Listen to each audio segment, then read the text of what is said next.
Halo Sobat BMKG, salam sehat. Berjumpa kembali pada tayangan Weekly Weather Outlook bersama saya, Gumilang Daranadian. Sobat BMKG, mungkin beberapa hari terakhir, Sobat BMKG pernah mengalami atau melihat kondisi udara yang kabur. Bagaimana hal tersebut dapat terjadi? Mari kita lihat informasi selengkapnya. Udara kabur yang terjadi pada atmosfer lapisan bawah atau pada lapisan dekat dengan permukaan bumi dapat diakibatkan oleh beberapa faktor. Yang pertama adalah kabut yang terdiri dari haze, mist, dan juga fog. Yang kedua adalah smoke atau asap. Dan yang ketiga adalah debu yang terdiri dari debu vulkanik dan juga debu pasir. Mist merupakan kabut yang berasal dari butiran air dengan ukuran yang sangat kecil, yang terjadi ketika udara hangat didinginkan oleh suhu lingkungan yang menurun. Mist biasanya terjadi di pagi hari di wilayah yang bervegetasi, di daerah dekat danau ataupun pantai. Sedangkan fog merupakan mist dengan ukuran yang lebih besar, yakni butiran air dengan diameter yang lebih besar dari mist, dengan mekanisme pembentukan yang hampir sama dengan mist. Sedangkan haze adalah kabut yang timbul dari suspensi partikel kecil dan kering di udara. Partikel kering ini kemudian memanturkan sinar matahari sehingga dapat mengurangi jarak pandang. Haze umumnya terjadi di kota-kota besar atau kota industri dengan tingkat polusi udara yang cukup tinggi.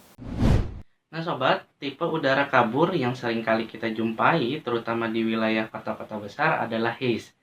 Haze sendiri atau yang lebih dikenal dengan polusi udara merupakan polutan berukuran kecil. Polutan atau partikel kecil penyebab haze sendiri dapat diakibatkan sebagai hasil sisa pembakaran pembangkit energi, asap kendaraan bermotor, kebakaran lahan dan hutan, dan masih banyak lagi faktor yang dapat dipengaruhi oleh aktivitas manusia.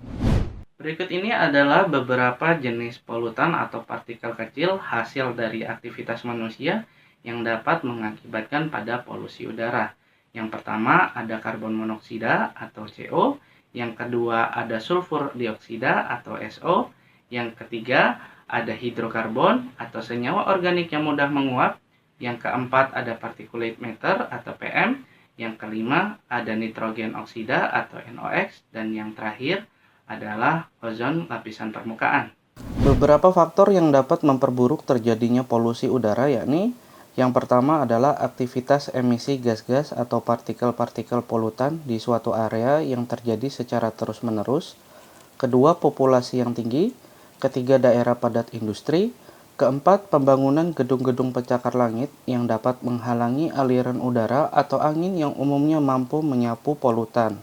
Serta yang kelima adalah inversi suhu di atmosfer lapisan rendah. Pada kasus polusi udara yang diakibatkan oleh inversi suhu, saat kita berada di pesawat atau tempat-tempat tinggi lainnya di bumi, kita sering melihat adanya lapisan pembatas di atmosfer, di mana di bagian atas lapisan tersebut udara sangat bersih. Namun, di bagian bawah lapisan tersebut udara sangat keruh. Kondisi ini umumnya terjadi di pagi hari, terutama di wilayah perkotaan. Lapisan inversi terjadi ketika suhu di troposfer yang seharusnya menurun terhadap ketinggian, namun teramati persisten atau bahkan meningkat terhadap ketinggian. Untuk mengetahui peran lapisan inversi terhadap lapisan pembatas tadi, mari kita simak ilustrasi berikut. Massa udara dekat permukaan bersifat hangat dan ringan, sedangkan pada lapisan troposfer semakin ke atas suhu udara akan semakin dingin dan lebih berat. Oleh karena itu, pada kondisi normal akan terjadi pengangkatan massa udara dekat permukaan bumi menuju lapisan yang lebih tinggi. Pada kasus inversi suhu di lapisan bawah dekat permukaan bumi, massa udara hangat yang berisi polutan seharusnya terus terangkat ke lapisan troposfer yang lebih tinggi. Namun demikian, karena adanya lapisan inversi suhu, maka massa udara hangat yang berisi polutan tetap terperangkap dan tidak dapat menembus lapisan inversi. Karena suhu massa udara hangat yang berisi polutan sama dengan suhu lingkungan di sekitar, sehingga tidak terjadi pengangkatan massa udara yang berisi polutan tadi. Hal inilah yang menyebabkan munculnya lapisan batas antara udara bersih dan kotor di atmosfer, serta memperburuk polusi udara karena terus terakumulasi di bawah lapisan inversi tadi. Berdasarkan penyebabnya, inversi udara dibagi ke dalam beberapa tipe. Yang pertama, inversi radiatif atau radiation inversion. yang terbentuk karena radiasi yang dipancarkan bumi pada malam hari menghangatkan massa udara di dekat permukaan, dan dengan cepat terangkat serta melepaskan panas ke lapisan troposfer yang lebih tinggi. Akibatnya, suhu udara di dekat permukaan menjadi sama dingin atau bahkan lebih dingin daripada lapisan di atasnya. Umumnya, inversi radiatif terjadi pada malam hari dengan kondisi cuaca cerah dan tenang tanpa angin. Yang kedua, inversi subsidence atau subsidence radiatif, yang terbentuk akibat adanya sel tekanan tinggi pada wilayah luas dan menyebabkan massa udara bergerak turun menuju lapisan troposfer yang lebih rendah, sehingga menekan udara di bawahnya dan terjadi peningkatan suhu udara dibandingkan lapisan di bawahnya. Yang ketiga adalah inversi adveksi atau advection inversion. Terjadi akibat aliran horizontal suatu massa udara yang dingin di lapisan troposfer bawah menuju ke permukaan yang hangat di daratan. Misalkan, pada saat terjadi angin laut. Selanjutnya, massa udara yang hangat berada di atas massa udara yang lebih dingin akibat aliran tadi. Nah sobat, itulah tadi sekilas informasi tentang haze. Lalu bagaimana dengan informasi atau prospek cuaca sepekan ke depan? Berikut informasinya. Dari hasil dinamika atmosfer terkini menunjukkan adanya interaksi antar faktor penggerak cuaca, yaitu indeks IOD atau Indian Ocean Dipole yang signifikan bernilai negatif, dan SOI atau Southern Oscillation Index bernilai positif. Hal ini menandakan adanya pergerakan suplai uap air basah ke Samudra Hindia Barat Sumatera dan Samudra Pasifik Barat. Hal ini secara global mampu meningkatkan faktor kebasahan atmosfer di wilayah Indonesia bagian barat dan timur. Suhu muka laut yang cukup hangat di perairan barat Sumatera, Selat Karimata, Laut Jawa, Laut Flores, perairan sekitar Maluku Utara, Maluku, dan Papua Barat, serta pembentukan pola sirkulasi siklonik di wilayah barat Sumatera mengakibatkan perlambatan kecepatan angin yang memanjang di Sumatera bagian utara, Kalimantan bagian utara, Sulawesi bagian tengah dan selatan, Papua Barat, dan juga Papua.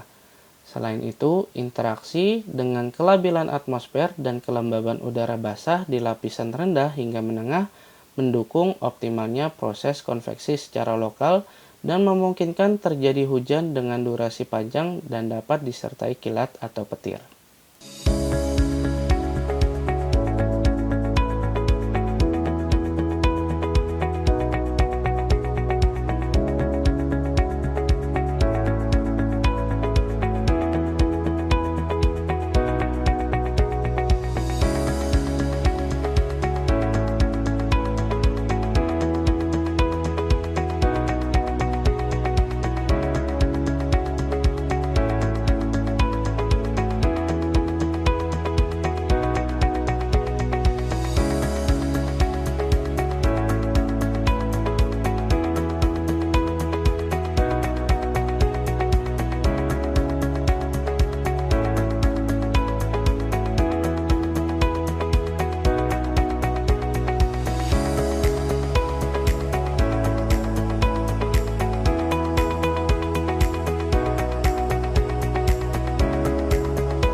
Sobat, kondisi atmosfer di wilayah Indonesia sangatlah dinamis, dan prospek cuaca yang kami sampaikan dapat berubah sewaktu-waktu. Untuk itu, kami terus menghimbau sobat untuk dapat memperbarui informasi terkait cuaca, iklim, gempa bumi, serta kualitas udara melalui laman www.bmkg.go.id. Selain itu, sobat dapat menghubungi call center kami di 196 atau melalui kanal media sosial kami @info-bmkg. Sobat juga tentunya dapat mendownload aplikasi Info BMKG melalui App Store dan juga Play Store. Terima kasih atas perhatiannya sobat. Mari kenali cuaca dan lingkungan agar terhindar dari bencana hidrometeorologi. Tetap patuhi protokol kesehatan 5M. Salam sehat dan sampai jumpa.